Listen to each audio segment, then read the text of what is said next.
Hello and welcome back. It's puzzle time again with Sudoku Sleuth. I've had a couple of comments actually over the last handful of videos about my pronunciation of the word Sudoku, which in Japanese is meant to be Sudoku, I believe. So I will try and get into the practice of pronouncing it correctly. It is, after all, a Japanese invention, this particular puzzle. And for something that gives us all so much joy, I should put in the effort to pronounce it correctly, but please do bear with me whilst I try and get this one correct. Now, I'm particularly excited about today's puzzle. You know that I'm a stickler for puzzles that tell a story, and today's puzzle is certainly no exception in that it tells a fantastic story that I imagine many of you have studied or have read when you are growing up. Now, I am going to point out before I get onto the puzzle itself that in this particular screenshot that you can see here, I am not Detective Fix, despite the fact that you can see a detective here standing next to what looks like Phileas Fogg in his gentlemanly clothes with a top hat as well. So please don't make that assumption. But moving on, and let's take a look at what the puzzle is. So we've got around the world in 80 dot dot dot. Hopefully it won't take us 80 days to solve this puzzle. Hopefully it won't even take us 80 minutes to solve this puzzle with Michael Palin-Drome. And I assume this is not the Hollywood producer. Is Michael Palin a Hollywood producer, or am I mixing characters now? But I'm particularly excited about this puzzle because as you can, when we go through the rules, you can see that it is exquisitely set to almost represent the story of Around the World in 80 Days. So let's take a look at the rules that we have here. So normal Sudoku rules apply. So that means the digits 1 through to 9 in every row, every column, and every box as per normal on most puzzles featured on this channel. Now we've got the rows, columns, and diagonals in a magic square must all sum up to the same totals. In this particular puzzle, I just want to highlight that box 5 is the magic square. It just happens to be that in this particular version, in this particular software, the rule sets weren't quite pointing it out. Then we also have digits along a palindrome line, which is this line here, reads the same forwards or backwards. We've seen palindrome lines before where essentially, the first cell and the end cell of the line have to be the same digits. Second and second to last digit would be the same, and so on and so forth. One other clue we're given is that this palindrome has to sum up to 80. Although obviously the fact that it is a palindrome, it means that half of it will have to sum up to 40 because it contains the same digits for the remaining cells that we have here that will also sum up to 40.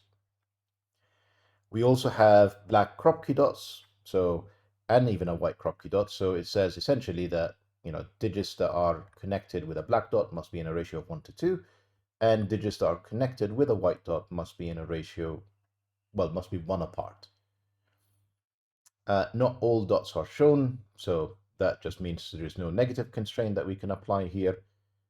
And let me just see, only one more rule set to go, which is essentially the arrow sum rule that we've seen before. So these two cells will sum up to a digit, which has to be contained in this circle. And the same is true here in box 3. Well, if you want to play along, link will be in the description down below. I'd encourage that you do, and I'm fairly sure this is going to be a phenomenal puzzle. But with that said, let's see how enjoyable it will be by restarting the clock and see how we get on. And I'm certainly aiming for less than 80 minutes. Now, when explaining the rules, these immediately caught my attention as essentially there are only either 1, 2, 4, and 8 that are part of a black crop key dot set, or 3, 6, which I'm going to say is what this is. Am I going to say that? Yes. Essentially, of course, because we've got 4 cells connected with black crop key dots, if we try and place 3, 6 in any of these, we'd end up inevitably repeating them. There is no other way of doing this, for example, with threes and sixes. Now, the other thing that sort of just I had to do was it's clearly going to start on a 1 or an 8. So this is the starting point, then a 2, then a 4, then an 8, or the reverse is an 8, a 4, a 2, and a 1. And you can see essentially it's almost like a curled up snake. So we know that the start and end are down here, which is the 1 or 8, and we know the center digits are in there, the 2 and the 4. Now, the reason I already immediately placed these as 3 sixes is, well, try and use 1 and 2, 1, 2, 4, 8. You wouldn't be able to because we've removed the two middle digits that are available. So 1, 2 will not work, 2 is not available, 2, 4 clearly is not available, 4, 8 is not available. So we're left with 3, 6. So we've got very similar logic down here as well, 2, 4, and again, very similar logic down here, 3, 6. And we now have the first digits in the grid at minute 45, which is these two nines.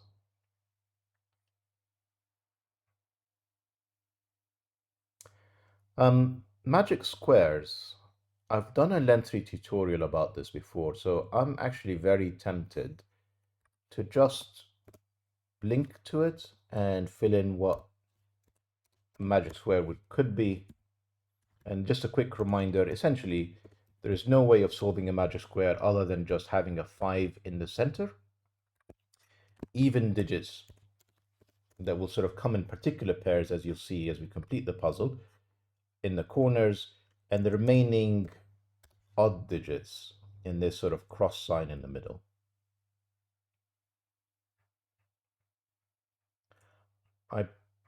I was just about to get onto coloring, but before I do that, I just spotted a piece of logic. So this is connected to a white Kropki dot. Now imagine this cell is a 1. This is 2 away, that's a 2. If that's the case, what would this digit be to be 1 away from 1? We're either repeating the 2 or we're placing a 0, which is not allowed. So in other words, this is not a 1, this is an 8, 4, 2, 1. And because we placed a 9 already down below, we know that this is a 7 since it's not a 9. That's not 9. Sorry, that's not 7. Therefore, that's not 3.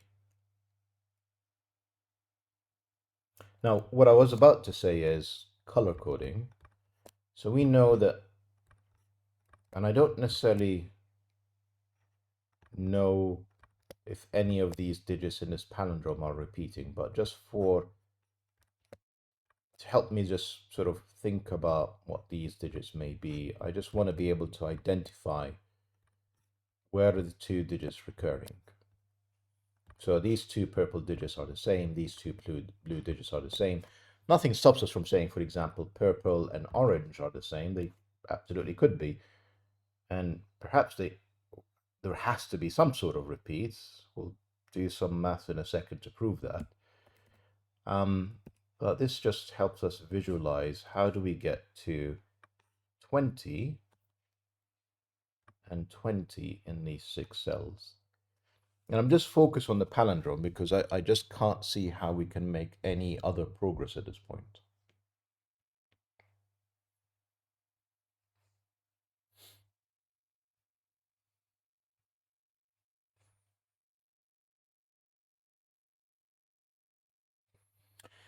So let me just try testing my logic a bit.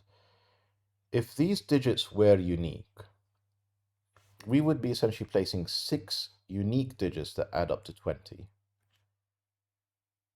Sorry, 40. And I don't think that's possible because 9, 8, 7, 6, 5, 4 is actually one shy. It gets us to 39. So we actually absolutely have to repeat a digit. And then the question is which one? Because, if this is, for example, this clearly isn't 7, 8, and 9, but let's say this is, that's 24. That's not 7, 8, and 9, even if it's 6, 8, 9. That's 23. So there's a substantial amount of degrees of freedom already.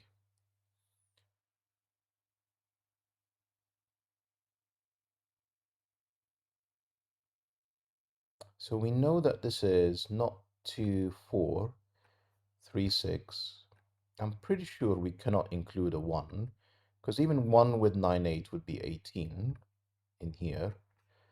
And then the best case scenario we said would be 7, 8, 9, 24, plus what I said it was 18, 24 and 18 does get us to, so there could be a 1.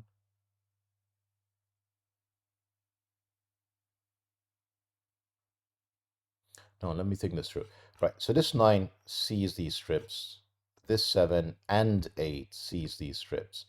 So actually, the maximum this can be is 5, 6, 9. I'm just going to pencil mark a few things in so I just don't lose track of it, which is already at 20. Now, the maximum this can be is 6, 7, 8, I'm going to say. No, 5, 7, 8. Because it can't be 9, it's eliminated. Can't be 6, it's eliminated. So we end up with another 20 matching with another 20. And given these are indeed the maximums, and we need the maximums, seems like that is the answer that we have. As incredible as that sounds. Can't be 9. 8, 7 is the minimum. Can't be 6. Sorry, is the next. Can't be 6 or 5. So that is 20. Can't be 7 in here. Can't be 8 either. So 9, not 7 or 8, 6 and 5 gets us the remaining 20. This is actually correct. It's not often that you go down an assumption route to test your logic and you find the answer, but I'll take it. Now you can see 1 in row 7 can't be in here, it's got to be there. This is 9 to complete it.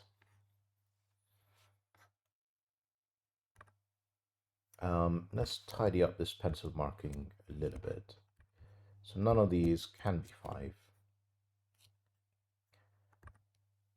Neither of these can be 7.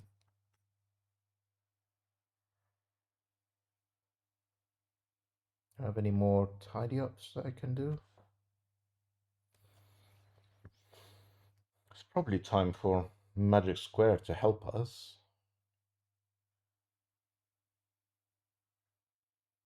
Let me think this through. So I eliminated 7 in here and therefore eliminated the 3 in there.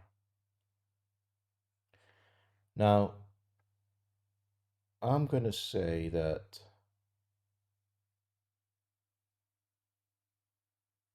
because you have to think about the digits that can be next to the 3 that are no longer possible.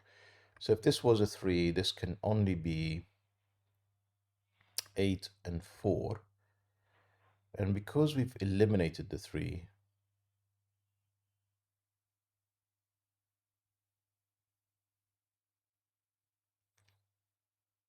now that feels like too many jumps in logic to be able to get to it. What am I missing here? I know I'm on the right track. It's just feels like too many steps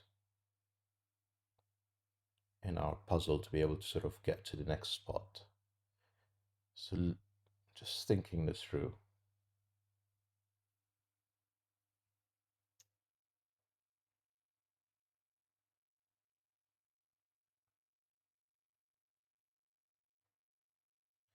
So we know one of these is 5s. We know one of these is 5s.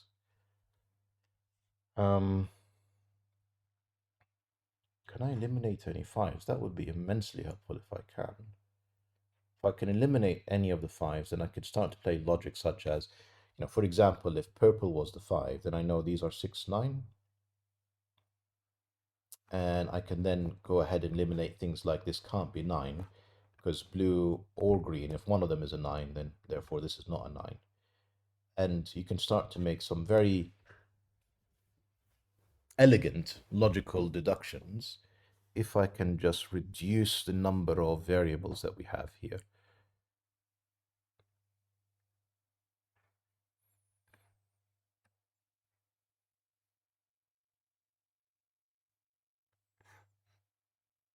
So this 3, 6 is not here.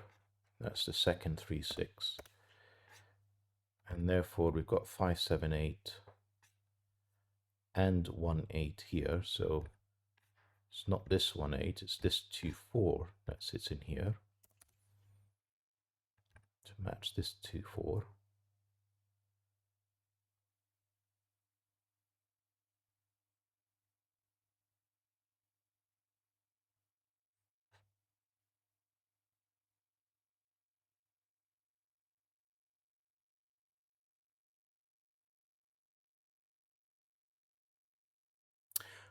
I think I've got it now.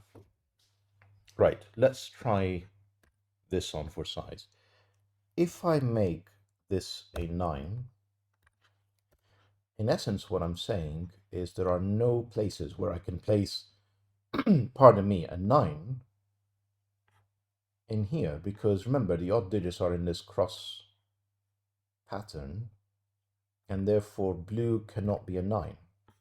So this has to be 6, eliminating 6 as an option from these. And a very similar logic applies here. If this is 7, it eliminates the 7 from this cross. So these have to be 8, eliminates the 8 from both of these. Now this places the 5 in here, which places a 9 in there, and then a 5 in here, and then lastly a 7 in there. Wow, that was hard to spot. I'm just tidying it up. So essentially I'm just removing 9s that can be seen. And if I remove a 9, I know the opposite of the other side of the 5 has to be the 1, so I'm removing those. You see that 7 here is already telling us this is the 9, this is the 1. We need a 3, 7 pair in here. We know the order because of this 7, that's the 3, that's the 7. And with that, we can easily complete the rest of this. So this has to be surrounded by a 2, 4. Therefore, this is not 6, 8. This is not 2, 4. On the side of the 7, it's a 6 and a 2, and a 4 and an 8. And that looks like a completed magic square. Fabulous, Breaker.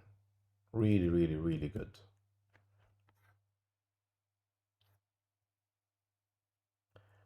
So now we need to figure out what this is. It's not 1, it's not 3, 6, it's not 4, 8, it's 2, 4 again. And to complete the box, we need a 9 in here. We've already placed a 5, joined with a 6, it seems. And we need a 1 and a 3. We know the order of these because of this 1, 8 pair. That's a 3, that's a 1. There are no negative constraints, so that's not a way of solving this, unfortunately. And we're probably at the point where it's just Sudoku to solve this puzzle. Let's see if there is any other enjoyable, I'm going to say, logic that I can do. It's not necessarily about the fastest way of solving the puzzle.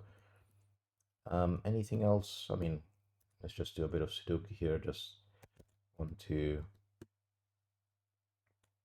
3, 7, it seems. Well, we know that's the 7, that's the 3. We know that's the 1, that's the 2. We need an 8 and a 4, and we know the order of that. We need I was going to say a 3, no, but we need a 5 and a 9. That's the 9, that's the 5. I think it really does feel like just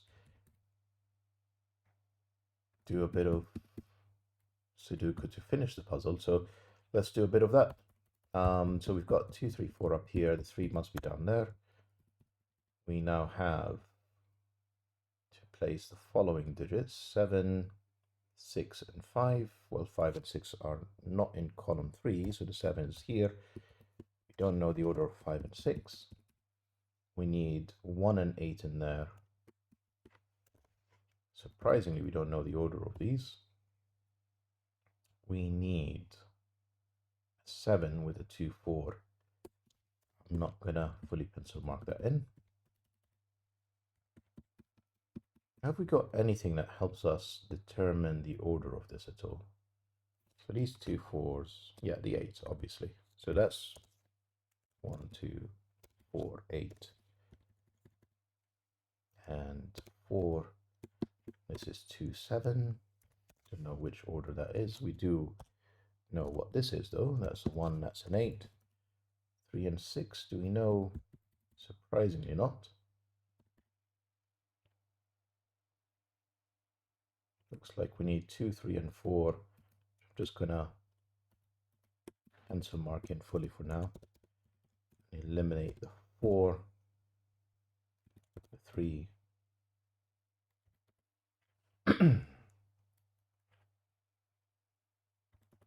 No, 6 here tells us the 3 and the 6, and the 5 and the 6. So at least box 1 is complete. 5 must go in here because of, you can see the 5 at the top. We now have 7 joined with a 3, 6. So this is either 7, 6 or all of them. Just, again, going to avoid pencil marking all of that for now. We need in here an 8, which we do know where it is. That's an 8 and 4, I believe. 2, 4. This 3 doesn't actually tell us. We need, this line tells us the 6 and the 9. Surprisingly, it doesn't resolve the 3, 6. In fact, places a 3, 6 in here with a 7. And to complete this box, which I feel like we should be able to do at this point. So we need a 5 in here. We need 7 and 2. We know the orders of these. 2. In the box, we need a 1 somewhere joined with, in this column, 3 it seems, which is in this order. This is made up of 2, 4, and 8. 8 is in here. The 2, 4 pair. We need a 1 in this box. We need a 6, it seems, to complete this, and this unwinds the 3s and 6s that we had hanging there. 2, 3, 4. We still need a 9, which can only be here. So this is 2, 7, not 2. From 2, 3, 4, it's 2, 4. We know that.